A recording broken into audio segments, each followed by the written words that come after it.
یہ لوگ جو دنیا میں مستی کرتے پھر رہے ہیں، تم ان کو دیکھ کر دھوکہ مت کھا جانا، یہ تو چند دن کے مزے ہیں،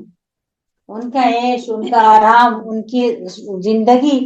اس کو دیکھ کے دھوکے میں مت آ جاؤ، یہ تو چند دن کی زندگی ہے، پھر ان کا ٹھکانہ دوزخ میں ہے، اور یہ بدترین ٹھکانہ ہے۔ ابھی اس وقت جو سیریل دیکھنے کا رواج ہو گیا ہے، اللہ تعالیٰ محفوظ رکھے اس امت کی لڑکیوں کو اس سے۔ خالی عیش و عشرت کی وہ زندگی نظر آتی ہے، اور ہر ایک کا وہی خواب ہوتا ہے، جو دیکھتی ہیں اس میں سمجھتی ہیں وہی حقیقت ہے، اور اسی کو حقیقت میں دیکھنا چاہتی ہیں، یعنی دنیا میں جنت کی تلاش کرتی ہیں، نامراد ہو جاتے ہیں ہم لوگ، نہیں ہو سکتا، ہو ہی نہیں سکتا۔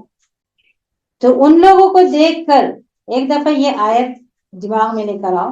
کہ لا یغرنک تقلب الذین کفروا فی البلاد، یہ کافر جو مستی کر رہے ہیں اس کو دیکھ کر تم دھوکے میں مت پڑو،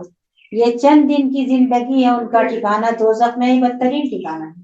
تو ان کے جیسی زندگی اختیار کرنا ہے، ان کے جیسے راستے پر چلنا ہے، لیکن دیکھتے دیکھتے وہی چیزیں اچھی لگنے لگتی ہیں، وہی چیزیں دلوں میں راسخ ہو جاتی ہیں، اور اسی کی طلب ہونے لگتی ہے، اور اس کی طلب میں، اس خواب کی طلب میں اپنی حقیقی زندگی کو برباد کر دیا جائے۔ اس خواب سے نکلنا ہوگا۔